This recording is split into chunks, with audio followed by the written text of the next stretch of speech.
E aí galera, beleza? Como é que vocês estão? Meus amigos, o Brasil segue a mil. E o vídeo de hoje tá aqui dividido em 4 temas e o primeiro possivelmente é o mais polêmico de todos. Quero comentar com vocês, mostrar alguns vídeos das manifestações que ocorreram ao longo do dia de ontem, que foi o feriado da Proclamação da República. Ontem também tivemos uma nota do General Vilas Boas que deu o que falar. Quero comentar com vocês, mostrar algumas coisas que saíram na imprensa. E ontem também, no final da noite, teve uma nota divulgada aí pelo antagonista, que envolve o PL, envolve um relatório. Depois saíram mais algumas informações e eu quero comentar um pouco sobre isso. Depois vamos ter que falar mais um pouco sobre o jatinho. E não é brincadeira, coisa séria, mais informações, algumas cobranças por parte da imprensa, e eu acho que a turma do lado de lá sentiu e sentiu demais, porque ao longo do dia de ontem, diversos aliados do Dilma vieram a público para tentar colocar panos quentes. E também temos alguns números que chamam a atenção, não só um que a própria Globo trouxe, e uma informação que eu te garanto que você viu primeiro aqui, quem assistiu o vídeo de ontem. E também vamos falar de um assunto que vai fazer a transição entre o jatinho e o Egito, né? Vamos falar da COP, porque está se discutindo muito como salvar o planeta. Quero mostrar uns dados aí que envolvem emissões de carbono nesse jatinho. E sobre a COP, também vou falar muita coisa. O Dilma se encontrou com o Pacheco, algumas conversas aí que envolvem tirar do teto de gastos, a questão do Auxílio Brasil e mais algumas coisinhas que estão sendo discutidas. Ontem também tivemos o ministro do Meio Ambiente, o Joaquim, representando o governo Bolsonaro. Representou bem. Eu acho que ele, em seu discurso, ele conseguiu pontuar os principais pontos, o legado que o governo Bolsonaro vai deixar. Eu quero comentar sobre isso e mostrar a diferença, né, de direita e esquerda. Quero também comentar ainda no assunto do COP algumas coisas que envolvem a esquerda. O MST já está na área. Saiu uma matéria ontem, invasões. Tendo coisa que também envolve a Unasul e mais umas besteirinhas. E depois tem que falar mais uma vez do Dilma, que a coisa não tá boa para ele. Tá piorando a cada dia. Ontem mais alguns artigos na imprensa criticando alguns posicionamentos, algumas políticas econômicas. O Meirelles mais uma vez descendo a bolacha e algumas coisas que envolvem a disputa pela presidência da Câmara e até questões que envolvem o impeachment. Não sei se vai ter tempo de comentar porque a matéria longa tá no final do vídeo. Mas vamos começar. Gente, essa chamada aqui é a típica chamada da grande imprensa, só eu quero destacar algumas coisas. Essa e a notícia seguinte, antes da gente olhar, né, como foram os eventos ao redor do Brasil. Proclamação da República amplia atos em frente a quartéis e manifestantes fazem oração conjunta. Apoiadores de Bolsonaro ocupam vias de São Paulo e outras cidades em protesto contra a vitória de Lula. E vai, é um chororô da imprensa, etc. Mas pare e pense o seguinte: se as manifestações, os protestos que aconteceram ao longo do dia de ontem tivesse sido uma coisa minguada, ninguém foi, etc., será que teríamos uma matéria como essa? Pelo contrário, essa matéria está falando, os atos se ampliaram, tem mais pessoas participando. Por mais que a imprensa ela não faça a cobertura da forma como eu acho que deveria ser feita, não, é uma cobertura um pouco menos adjetivar, a imprensa adora adjetivar as coisas, né? Tentar colocar assim fatos, o que é que está acontecendo, etc. Mas você vê que a imprensa está sendo forçada a comentar sobre isso. O Globo vem na mesma linha, fala: bolsonaristas fazem atos antidemocráticos em pelo menos 8 capitais e em Brasília. Ou seja, pelo menos em 9 capitais. Pelo menos 9. Não se sabe. Então, não dá para negar que o Brasil realmente está vivendo um momento diferenciado. A população está bastante satisfeita. Mas a turma do Globo meio que segue sem querer tentar ouvir a população, ouvir a insatisfação do povo. Eu tenho alguns vídeos, mas eu também separei algumas imagens. Essas imagens aqui são de Porto Alegre. Quase certeza que... Quase certeza não. Isso aqui foi o dia de ontem, aqui em frente lá do comando. Essa foto aqui, a de cima, é uma pegada mais à esquerda da rua de baixo. A foto à direita, desculpa, a foto abaixo é a pegada mais à direita. E nessa parte aqui em cima ainda tem uma rua que ainda tem mais uma quantidade de gente. Ou seja, teve em Porto Alegre. Isso daqui é uma tomada aérea de helicóptero em São Paulo. Você vê que tem gente aqui. Aqui é uma rua, né? Tem gente aqui, uma concentração bem grande. Aqui é uma rua que se conecta... É a mesma rua, essa daqui. É uma coisa só, mas... O vídeo, né? O cara vai movimentando. E ainda tem gente pro lado de cá. Aqui foi só uma região em São Paulo, onde tinham pessoas nas ruas. Isso daqui a gente vai comentar. Esse vídeo aqui eu vou mostrar pra vocês. Mas o antagonista fez questão de destacar. E isso daqui é uma coisa que realmente chama bastante atenção. Em Brasília ontem choveu muito a ponto de alagar em determinadas localidades. E mesmo assim ainda tinha uma presença gigante de pessoas nas ruas. Com todos os problemas, inclusive climáticos, as pessoas estavam lá. Você vê que realmente a insatisfação não é pequena. Se fosse um probleminha diante da chuva, tudo alagado, o pessoal tinha ficado em casa. O pessoal não ia sair de casa à toa. Aí tá lá, a chuva não espantou os manifestantes que se reuniram próximo ao QG do Exército em Brasília para protestar contra a eleição de Lula. Aqui você vê, em outra tomada, o pessoal do Metrópolis, vídeo mostra acampamento de bolsonaristas em Brasília alagado. Uma forte chuva atingiu a capital neste feriado da proclamação da República. Tempo também frustrou o protesto organizado por bolsonaristas. E mesmo assim a turma estava lá. Complicado, né? Aí vendo uma coisa dessa, e até eu falo pra vocês, eu nunca convoco pessoas pra nada. Pra nenhum tipo de coisa. É muito fácil convocar pessoas, né, do conforto de minha cadeira. Eu sempre digo, pessoas são responsáveis por si, pensem bem, reflitam bem, porque você fala, não, faz isso, faz aquilo outro. Quem tá sofrendo é essa turma aí, que tá no relento. Não sou eu aqui, né, do conforto de minha casa. E aí mostrar umas coisinhas aqui pra vocês, mostrar aqui mais imagens, aqui pra vocês verem essa própria questão de Brasília. Tinha muita gente. Eu vou colocar sem som, só pra gente ver aqui as imagens. Olha isso aqui. Já tem gente aqui, ó. Aí tem esse tudo de gente aqui. E vai continuar indo, ó. Vai até lá embaixo. E vai, e vai, e vai. E dá zoom na imagem. Ele tá lá. Debaixo de chuva. Não é o sereno. Não é uma goteira. É chuva. Pra valer. Olha a quantidade de gente. Olha a quantidade de gente. Olha a quantidade de carros. Ônibus.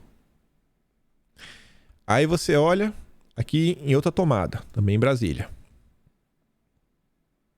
É muita gente. Muita gente. Outra tomada de Brasília. Por outro ângulo.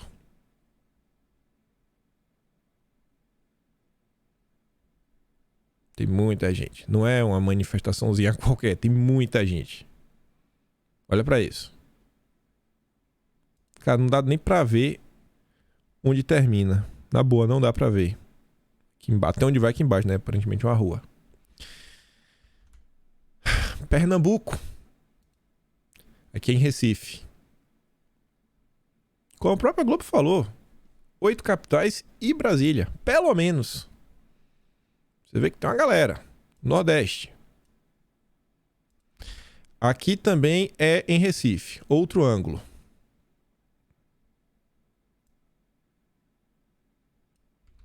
Aí temos aqui em Curitiba. Tomada aérea. Você vê, ó, vai indo até lá embaixo. Aqui em Ponta Grossa. No Paraná. Ou seja, interior do estado. E gente na rua. Aqui é no Rio de Janeiro. Eu não quero colocar o som porque tem música, tem uns barulhos, etc. E aí vai que, né? Tem algum problema de direito autoral, etc. Então só para evitar qualquer tipo de problema, as imagens são mais do que suficiente. Olha a quantidade de gente. Olha a quantidade de gente no Rio de Janeiro. Olha a quantidade de gente que tem no Rio de Janeiro. E vai. É muita coisa. Aqui é por outro ângulo. Palácio Duque de Caxias, lá no Rio.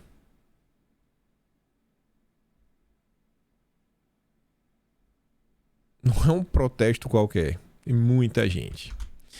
E aí um vídeo pra gente voltar para as nossas notícias, mas só pra mostrar aqui pra vocês. Esse aqui acho que dá pra botar com som. Ali, ó. Ele tá chegando no meio do povo. A Cássia Kiss. Como o povo que é.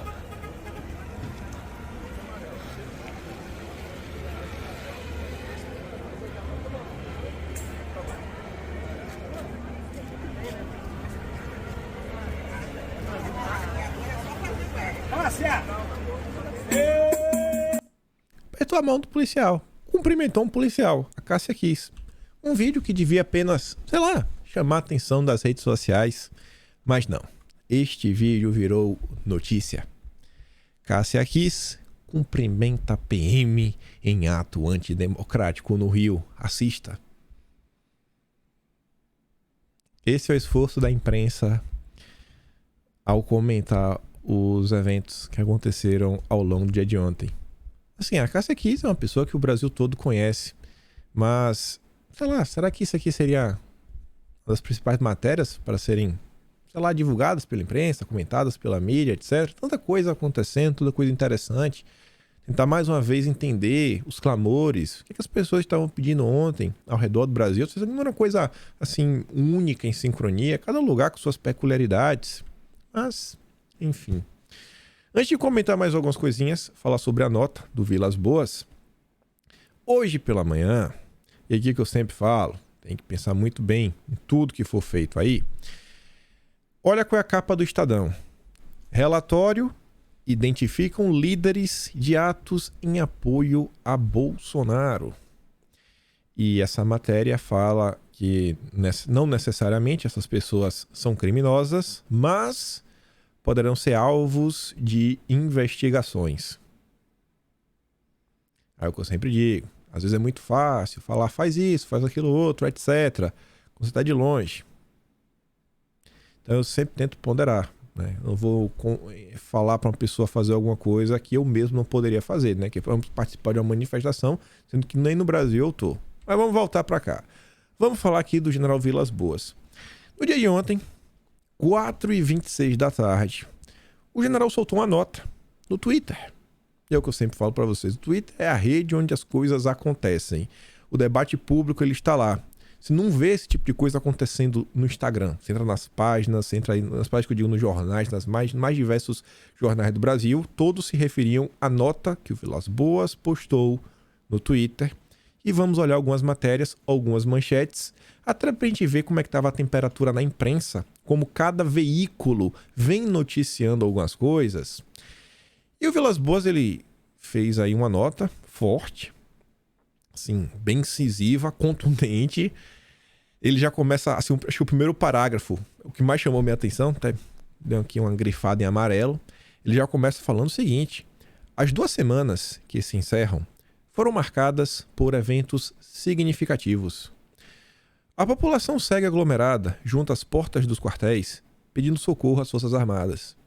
Com incrível persistência, mas com ânimo absolutamente pacífico, isso é importante frisar, pessoas de todas as idades, identificadas com verde e amarelo, que orgulhosamente ostentam, protestam contra os atentados à democracia, à independência dos poderes, ameaças à liberdade e há dúvidas sobre o processo, né, o pleito que aconteceu aí nas últimas semanas.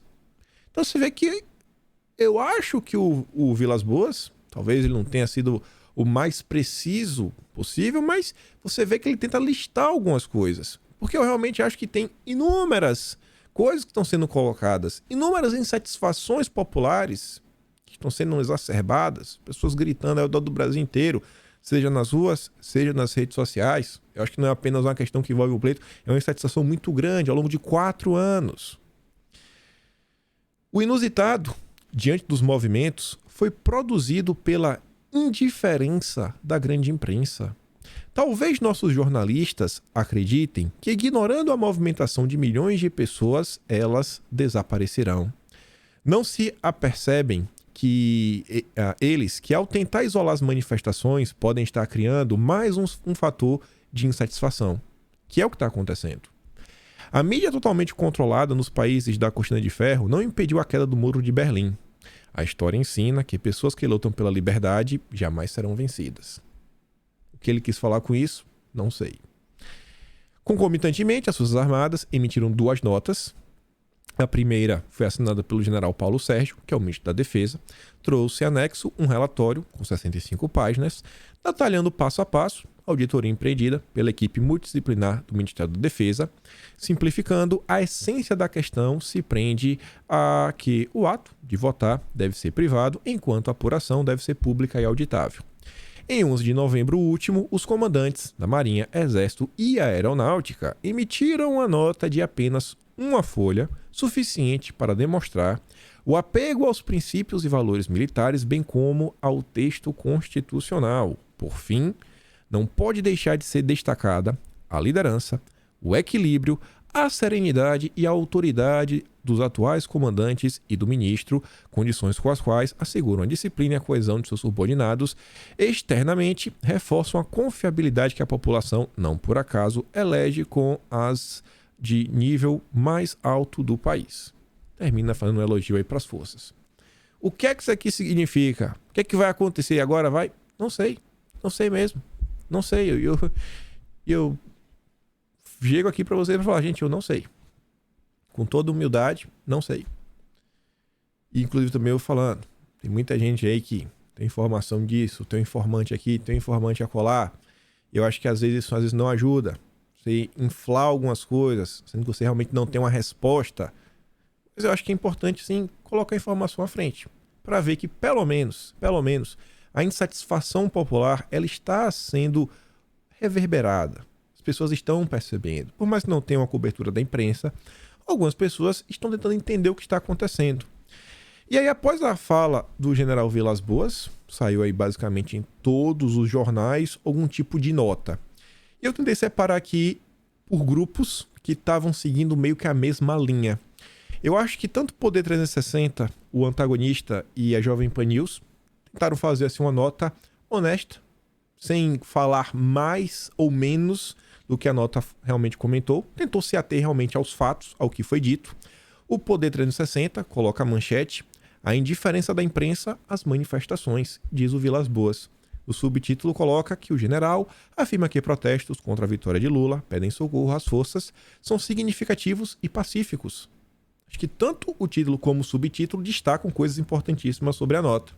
A turma do antagonista, para minha surpresa, coloca: Vilas Boas, a população segue aglomerada pedindo socorro às forças. No subtítulo, ex-comandante do Exército critica, em mensagem publicada em seu Twitter, indiferença da grande imprensa. O antagonista também destaca que a imprensa não quer fazer a cobertura. E a Jovem Pan News diz: manifestantes protestam contra atentados à democracia, diz Vilas Boas. O ex-comandante do Exército afirma em nota divulgada na tarde desta terça que atos que ocorrem em ao menos 12 estados também são motivados por dúvidas, durante diversas coisas. Aí você tem uns que ficaram de boa também, menos empolgados. O R7 diz: general Vilas Boas defende manifestações contra a vitória de Lula nas eleições. Ele disse ainda que os atos são sobre dúvidas no pleito. O Metrópolis já diz que Vilas Boas exalta atos que pedem intervenção. Já vem um pouquinho agora. Intervenção. Ele não falou isso. Aqui já é um julgamento. O Metrópolis pediu, já está colocando as palavrinhas a mais. Incrível persistência. De acordo com o general Vilas Boas, os manifestantes são pessoas que orgulhosamente protestam contra os atentados à democracia. E aí você tem o consórcio. Eita, o consórcio é demais. O SBT News até se juntou com o consórcio. A começar aqui pela Veja. O recado do general Vilas Boas aos manifestantes bolsonaristas. Aí vem no subtítulo: ex-chefe do Exército flerta com os protestos golpistas, critica a imprensa e elogia os comandantes militares. Não é que ele criticou a imprensa, ele fez uma cobrança à imprensa. Fez uma cobrança e pontuou algumas coisas. Não saiu em crítica aberta. Deixou uma reflexão. Agora, esse flerta, o flertar foi sensacional. Aqui já é a Veja que está inferindo isso. Não sei que ele flertou, ele só reconheceu. A meu ver, posso também estar errado, às vezes já está certo. Já a Folha de São Paulo fala que Vilas Boas adota tom golpista e diz que atos antidemocráticos são contra atentados à democracia. Milita nas redes sociais e afirma que manifestações se opõem a dúvidas nas eleições. O SBT News vem. Vilas Boas relativiza em nota atos antidemocráticos. Nas redes, ex-comandante do Exército, olha só, indica apoio a protestos golpistas. Tá bom. Tá bom. E ainda temos o Estadão, que solta essa nota. Vilas Boas, pedido de socorro às forças, ocorre por ataque à democracia e na eleição. Ex-comandante elogia engajamento popular em protestos promovidos no dia de quartéis, no dia da proclamação da República. E o Terra vem falar o seguinte: General Vilas Boas defende atos antidemocráticos. Eles são em defesa das manifestações que são realizadas pelos apoiadores do presidente Jair Bolsonaro. E você consegue ver, né? Quem se atém mais aos fatos, quem tenta pegar alguma coisa e passar aquele verniz do discurso enviesado de esquerda, fala, cara, mas ele não falou nada de golpismo, disso, aquilo. Não, isso aí é o jornalista, né? Isso é o consórcio. Vocês conseguem ver bem o que é o documento primário, a fonte primária da informação, é o tweet do Vilas Boas, é a nota dele. Depois você vê a repercussão na imprensa. Quantas pessoas vocês acham que vão ver a nota? Quantas pessoas vocês acham que vão ver matérias como a da Folha de São Paulo e a da Veja? E quem vê a matéria da Folha e da Veja, será que vai além da manchete? Do adota tom golpista? Será? E de manchete em manchete, a turma do consórcio tenta moldar o imaginário das pessoas. Teve uma pessoa que compartilhou a nota dos Vilas Boas, que chamou bastante atenção, que foi o general Braga Neto. Ele compartilha, deu um zoom aqui só no texto, que ele fala o seguinte, ó: a história ensina que pessoas que lutam pela liberdade jamais serão vencidas. São vencidas. Ele destaca aqui um trecho da nota do Vilas Boas e diz: General, mais uma vez, sua liderança e clareza de pensamentos nos orientam e inspiram. É evidente a real e urgente necessidade do resgate da independência e da harmonia entre os poderes. Cercear a liberdade e ditar as regras, aqueles que não aceitem posições criadas arbitrariamente enfraquecem a democracia. E deixar um comentário. E o que é que isso significa? Sinceramente, pessoal, eu acho que significa o que o Braga Neto escreveu. Vai acontecer alguma coisa? Não sei. De coração, eu não sei. E no dia de ontem, esse daqui dá para contar algumas coisinhas a mais. Saiu essa notícia no Antagonista, 6h03 da tarde.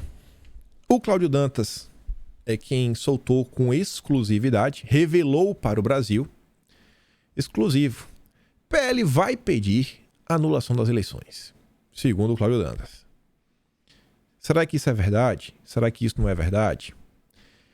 Tem alguns assuntos que já está mais do que claro que são muito polêmicos, podendo levar, inclusive, não sei, né? A pessoa ganhar um cartão vermelho das redes sociais. Cartão vermelho, igual no futebol, cartão vermelho. No jogo seguinte você pode voltar, mas quando é o jogo seguinte a gente não sabe. Até o momento você vê que diversas pessoas que tomaram um cartão vermelho não voltaram. Eu sinceramente não lembro quem teve algum problema, que teve uma conta retida e voltou. Assim, é meio complicado, né? Como as coisas estão. Então, sempre é melhor às vezes prevenir do que remediar.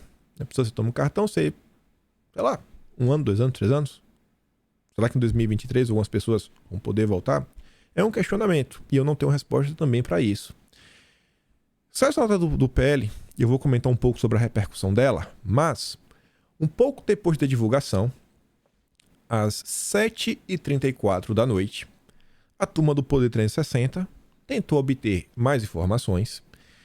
Contactaram o Carlos Rocha, que é o presidente do Instituto Voto Legal, que é o autor deste relatório, e ele diz o seguinte: o Carlos Rocha diz que a versão que circula do relatório sobre essas urnas, contratado pelo PL, que é o partido de Bolsonaro, é obsoleta, não foi validada por seus atores e não é a final. Não é a versão final. O texto publicado pelo site de notícias Antagonista afirma que o PL vai pedir anulação com base no documento. Mas esse documento não é o final? Como assim, pô? Então você vê que a notícia do antagonista já estava meio quebrada. Abre aspas para a fala do Carlos Rocha. O trabalho de fiscalização do PL termina em dezembro, está em andamento. Os relatórios das fases anteriores, com versão final, foram entregues ao partido e à Justiça. Ainda não foi divulgada qualquer versão final de relatório das novas fases. Temos estudos em andamento. A versão publicada pelo antagonista é obsoleta, não está assinada por ninguém. Depois, ao longo da noite, às 9h08 da noite, o Valdemar da Costa Neto aparece numa notícia que, na verdade, não é que ele concede uma entrevista, mas ele envia uma mensagem. O Guilherme Amado conseguiu ter acesso a essa mensagem do Valdemar e solta essa nota falando, ó, Valdemar diz a deputados que a auditoria eleitoral da sigla não foi concluída. O Valdemar enviou uma mensagem na terça-feira a deputados do partido afirmando que a fiscalização do sistema não foi concluída e não há, portanto, um documento conclusivo sobre o trabalho, reforçando o que o Carlos Rocha falou. Não é o documento final, já é um documento obsoleto. Na mensagem, Valdemar faz menção à reportagem do antagonista, publicada nessa terça-feira. Segundo o texto, o PL vai pedir anulação, etc., lá das justificativas. Valdemar, ele não desmente. O Valdemar não está negando que, com base em outros relatórios, talvez no relatório final, medida de outras coisas, ele possa tomar uma ação jurídica, possa acontecer alguma coisa, ele não nega isso, mas diz que o documento publicado estaria obsoleto e estudos estariam em andamento. Escreveu Valdemar, e aqui está a mensagem do Valdemar. O trabalho de fiscalização do PL termina em dezembro, está em andamento, ainda não foi divulgada qualquer versão final de relatório, temos estudos em andamento. A versão publicada pelo antagonista é obsoleta e não está assinada por ninguém. Valdemar, ele não fala nada sobre os próximos passos, o que vai fazer ou o que vai deixar de fazer. E aí eu quero comentar algumas coisas com vocês. Vocês acham mesmo que essa turma, o grupo lá, sei lá, o presidente, etc., iria revelar de boa vontade os planos? Vocês acham que é algo realmente que faz sentido? Vocês acham que realmente faz sentido revelar o que vai ser feito?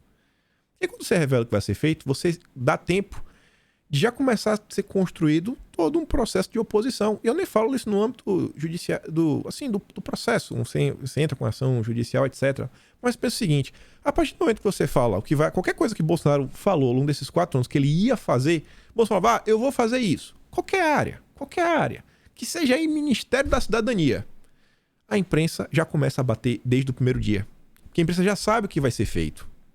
Então, por prudência, isso é algo bem óbvio.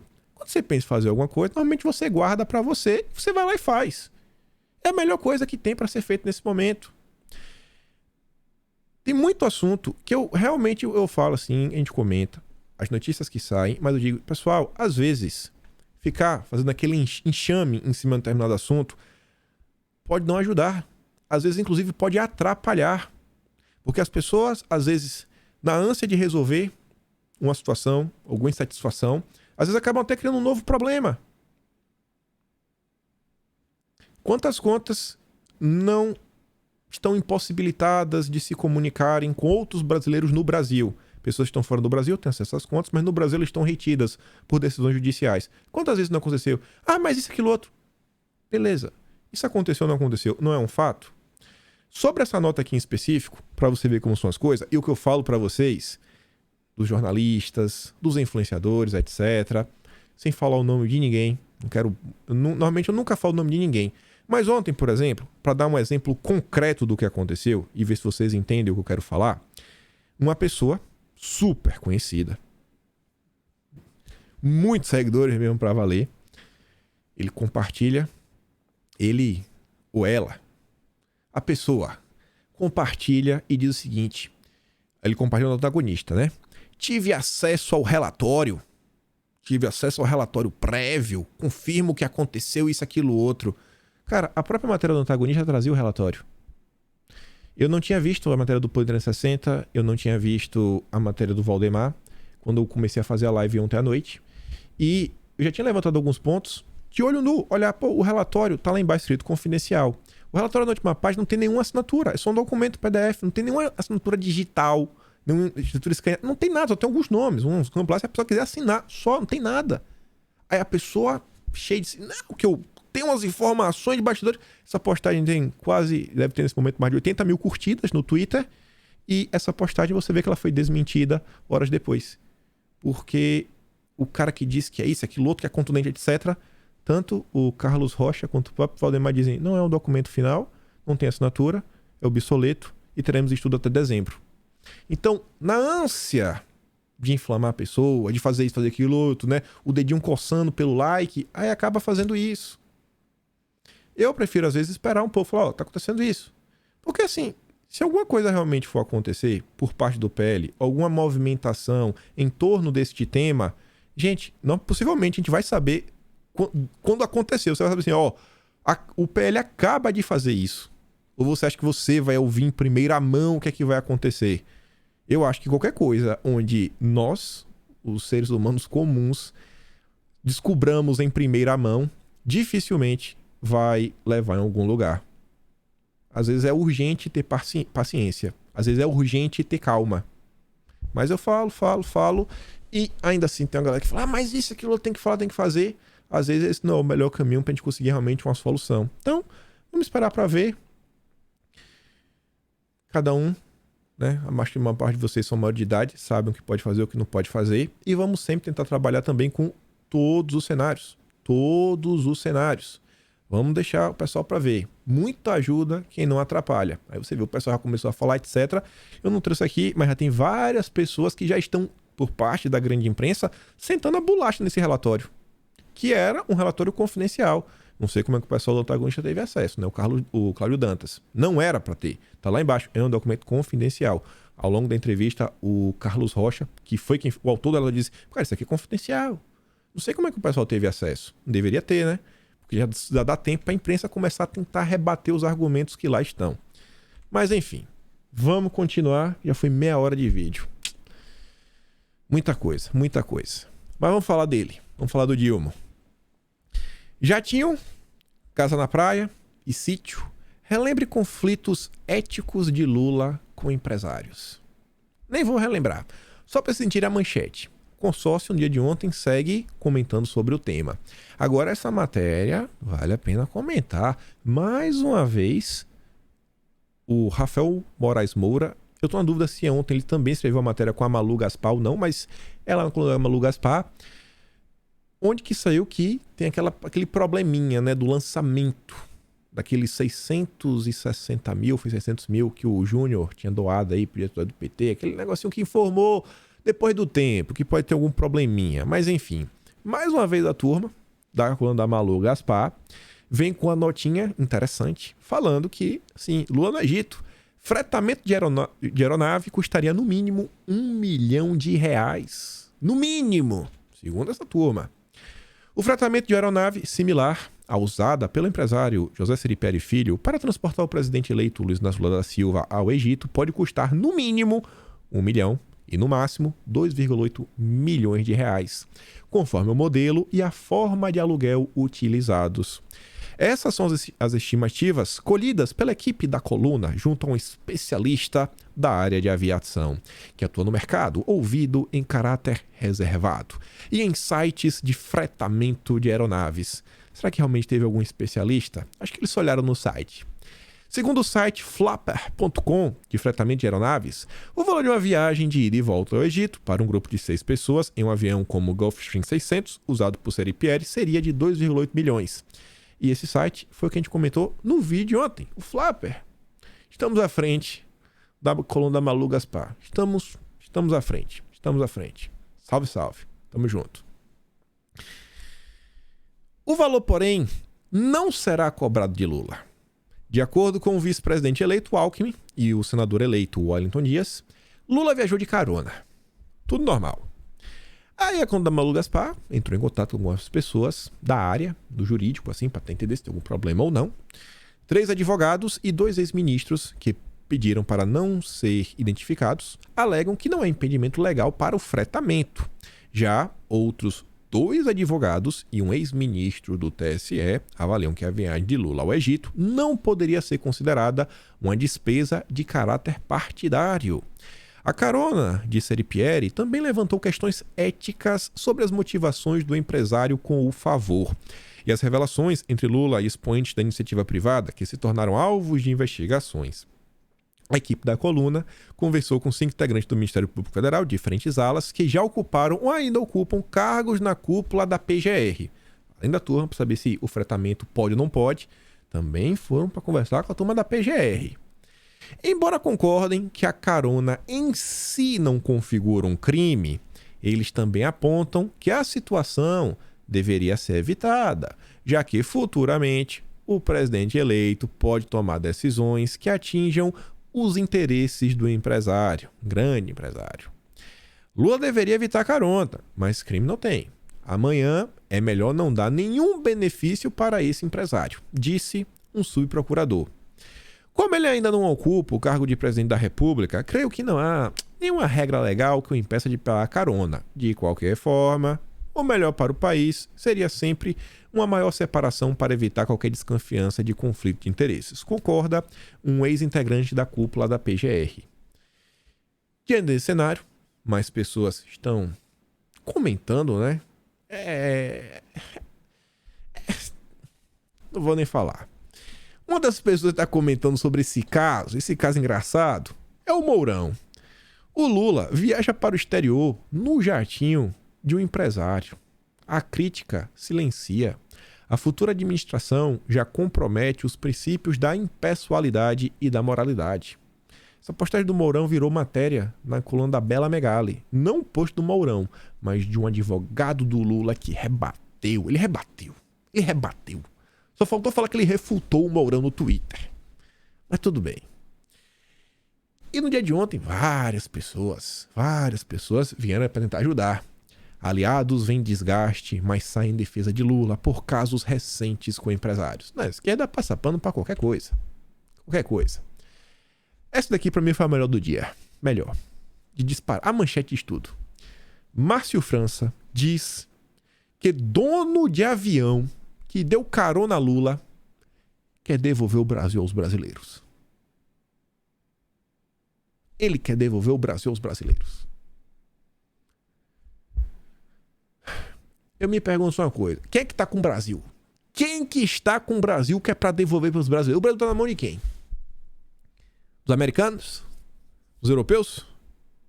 De quem? Dos ETs. ET Bilu. O ET Bilu, que é o dono do Brasil. Aí vai devolver pro Brasil o quê? É sensacional. E vira matéria. Se fosse o mesmo caso, envolvendo Bolsonaro, o Randolfo Rodrigues já tá internado numa hora dessa. Possivelmente com o princípio de ABC. Ele tava com ABCDE. Assim, meu Deus, com aquela voz dele tava estridente, tanto gritar, falando que já acionou todas as instituições do judiciário brasileiro para colocar Bolsonaro na cadeia. Que não pode, que é isso, que é aquilo outro. Devolver o Brasil aos brasileiros. Aí veja. Isso aqui é interessante. O Lauro Jardim escreve que os cuidados muito especiais de Júnior, o empresário que deu carona a Lula com seus aviões. Aí fala que o jato que Lula voou para o Egito, ontem registrado nos Estados Unidos, mas enquanto não está em uso, por seu proprietário, o jatinho fica em Montevidéu, lá no Uruguai. Sua equipe de pilotos, contudo, é brasileira, todos moram em São Paulo e se deslocam ao Uruguai a cada vez que o Gulfstream 600 de 54 milhões de dólares, é o preço do jatinho, é usado por Júnior, ou emprestado ao presidente eleito. Né? Eu gostei desse final aqui do Lauro Jardim. Para ter benefícios fiscais, Júnior costuma registrar seus jatos e helicópteros nos Estados Unidos. Embora não tenha domicílio fiscal naquele país, seu avião anterior, um G550, também tinha matrícula americana. Quando foi vendido ao grupo Votorantim, contudo, a família Hermílio de Moraes transferiu o registro da aeronave para o Brasil, como é usual. Ele tinha um G550, vendeu para comprar um aviãozinho melhor. Aí, para quem ele vendeu, registrou no Brasil. Como um homem que quer devolver o Brasil para os brasileiros, tirar da mão do ET Bilu, não registra o teco-teco dele? Não, uma vez um teco-teco no Brasil pagar uns impostos para devolver o Brasil para os brasileiros. É demais, né? É cada coisa que você fala assim, bicho, a própria imprensa, ela solta matéria conflitantes, que uma não encaixa na outra. Thaís Oyama. Devoção ao mito faz gente como Márcia Tiburi virar bolsonarista de esquerda.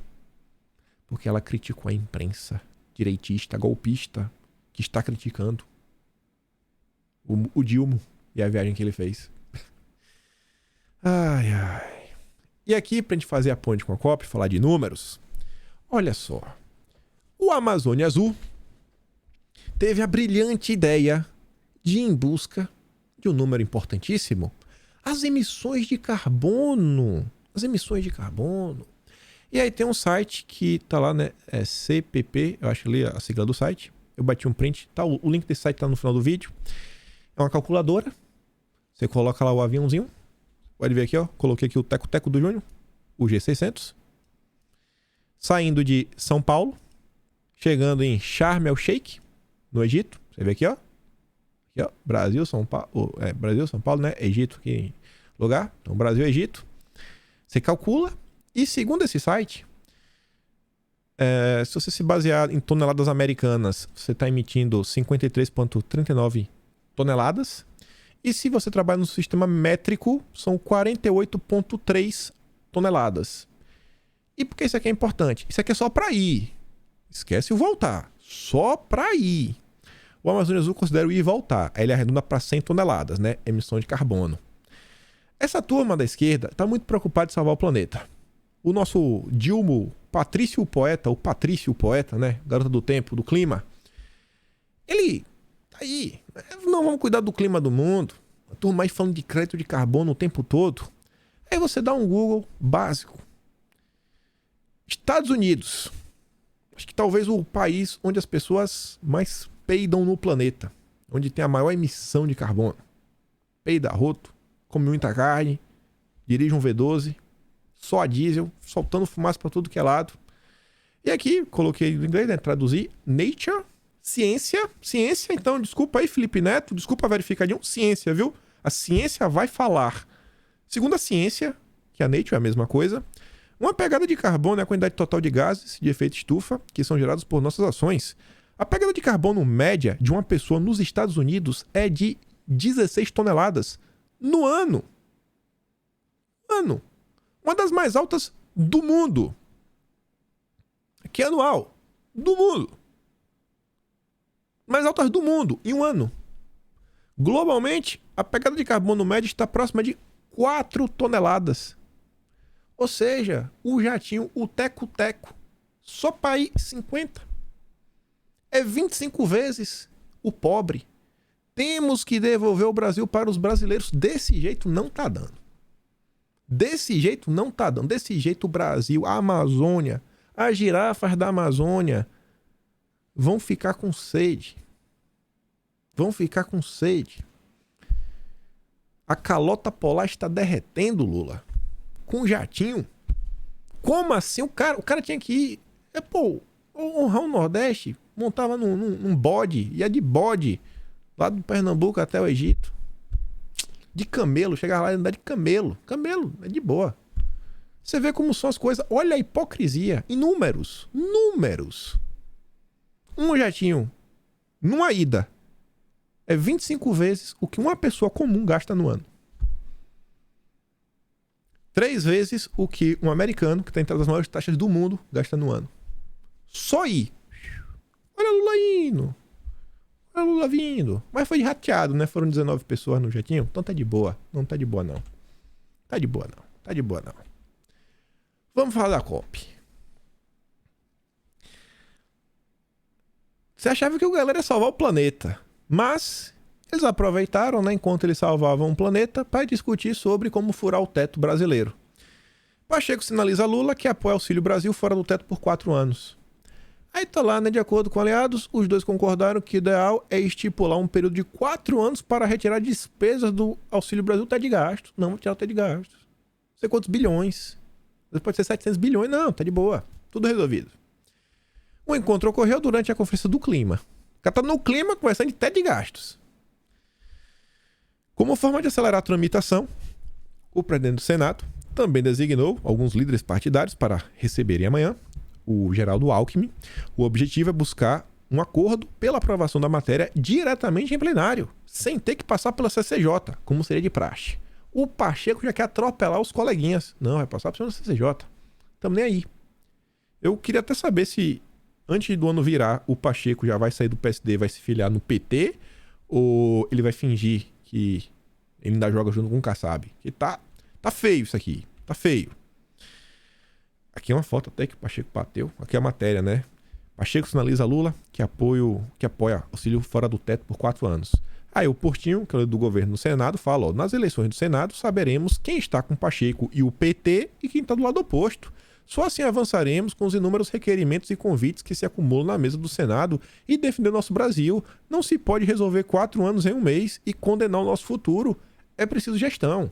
Mas o Pacheco tá feliz, contente, sorridente. Fez questão de postar foto. Só gente bonita. Não sei quem é mais bonito que outro. Renan Calheiros, Cátia Abreu, o Dilma, Alessandro Vieira Contarato, Elisiane Gama, Haddad, rapaz, o Randolph, nossa, Jean Paul Prats. Rapaz, não tem condição. Essa turma podia estar chefiando a ONU. Assim, são os salvadores do planeta. Aí tá lá o Pacheco. Nessa terça, reuni com o presidente eleito, Haddad, colegas. Lembrei que na esteira dos compromissos internacionais assumidos para a redução das emissões de gases é fundamental a união dos poderes. Lá vai o Pacheco controlar o peito dos outros. Para a promoção de eficientes e rápidas ações, sobretudo para combater o desmatamento. A demonstração dessa disposição e de ações concretas pelos poderes constituídos do Brasil significará a retomada em breve do investimento internacional para o nosso desenvolvimento econômico sustentável, né? Investimento. E o Pacheco destaca, né, que a foto, ele bota a foto. Olha quem é o autor da foto, o fotógrafo do Lula. Acho que o Pacheco acho que o sonho de vida do Pacheco era ter uma foto do Ricardo Stuckert. Ele conseguiu. Agora ele tá feliz da vida. Ele junto com o Lula. O Pacheco normalmente nem sorri, né? Tá sempre aquela carinha de Cid do Era do Gelo. E tá ali agora, ó, sorrisão maroto. Ah, Jesus. Enquanto essa turma tá lá, conversando sobre furar o teto, representantes do governo Bolsonaro também estavam na COP. Um deles, o nosso ministro do Meio Ambiente, o Joaquim. Saiu a nota na Veja, que resumiu algumas coisas. No final da nota tem até o discurso completo dele. Recomendo dar uma lida. Ministro do Meio Ambiente ataca governos anteriores em discurso na COP. Atacou governos anteriores. O que foi que ele disse? Chefe da delegação do Brasil, o ministro Joaquim Leite, discursou na terça, falou várias coisas, aproveitou seu pronunciamento para atacar governos anteriores, que, segundo ele, tinham como foco enviar recursos somente para as ONGs. O ministro também cobrou a comunidade internacional, que costuma fazer críticas às políticas ambientais de Bolsonaro, e disse que o país vai continuar recordando o compromisso dos países ricos em financiar com volumes relevantes e de forma eficiente os países em desenvolvimento. Vocês não prometeram dar dinheiro? Vocês não reclamam o tempo todo? Manda o dinheiro aí, pô. Vocês reclamam e não mandam nada? Pelo menos manda o dinheiro e reclama pagando a gente. Aí fica menos mal. Para implementar as ações de mitigação, adaptação, compensações por perdas e danos. Em nome do governo brasileiro, o Joaquim exaltou projetos como o novo marco do saneamento, resultados do programa Lixão Zero, além de iniciativas de pagamentos por serviços ambientais. Declarou que o Brasil tem a matriz energética mais limpa dentre as grandes nações, com 85% de geração de energia de fontes renováveis. E o último parágrafo do discurso do Joaquim, eu acho que ele fecha muito bem, que acho que é um resumo do governo Bolsonaro. Aí, eu vejo abaixo a íntegra, eu só trouxe o último parágrafo. O Brasil acredita que o mundo deve caminhar para uma política ambiental racional. Racional, bem planejada, plausível, baseada nas dificuldades do nosso momento. na direção de desenvolvimento econômico e geração de empregos verdes. Tem que caminhar nesse sentido. Não é para caminhar, não é na redução de emissões extremamente forçada, não é para seguir esse caminho forçado, via taxas, custos, só faltou falar crédito de carbono, a vários setores econômicos, com risco de geração de inflação verde e aumento da pobreza, que é basicamente essa agenda ESG. Bota um monte de coisa, um monte de empecilho, etc. Tira alguns investimentos de diversas áreas, como combustíveis fósseis, o preço acaba aumentando e depois quem que paga o pato? O pobre. Então acho que isso aqui foi um grande exemplo do que foi o governo Bolsonaro. Voltando para a COP, aí olha a preocupação da esquerda. Dilma diz que é preciso enfrentar a crise do clima para combater a fome. Segurança alimentar e segurança climática estão conectadas. Se ele disse, quem sou eu para duvidar? Ele vai mencionar estudos da ONU, divulgados recentemente, mostrando que o mundo não está no caminho de garantir os compromissos do Acordo de Paris e que é preciso liberar financiamento. Financiamento, né? Nossa, o cara é bom nisso. Ele também deve mencionar que abrirá espaço para a fala, irá escutar povos indígenas, cientistas, empresários jovens sobre as lentes da justiça climática. Justiça climática. Vai ser uma nova área do direito, pode anotar. E do combate ao racismo ambiental. Se você achou pouco, CNN ontem, não se debate mudanças climáticas sem o quê? Sem falar de agricultura, sem falar de tecnologia, de foguetes, não. Sem discussão de gênero. Discussão de gênero e mudanças climáticas, ó. Assim, ó. É, sei lá, papel e super bonder. Você botou junto, não descola mais. Eu nem vou ler o resto.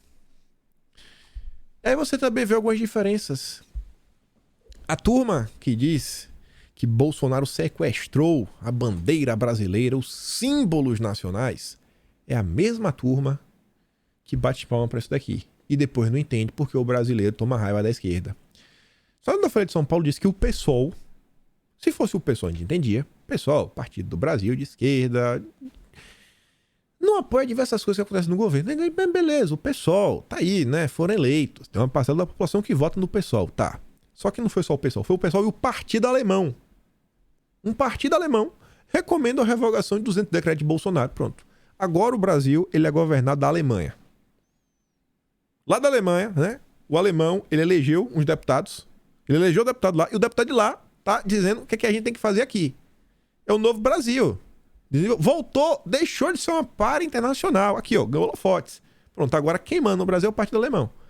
Tá dando pitaco. Enviaram aí, né, um levantamento que eles fizeram. O que é que eles querem que derrube. Que o governo Bolsonaro fez em 200 decretos que podem ser derrubados.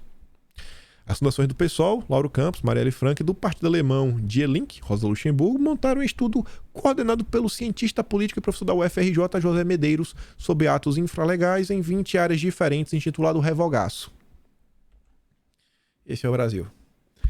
E, além da influência europeia, temos também a influência da Sul-América. Em carta, esquerda defende nova Unasul e discussão sobre moeda única. Uma carta que foi assinada pela Dilma, foi assinada pelo Mujica, tem as digitais do José Disseu.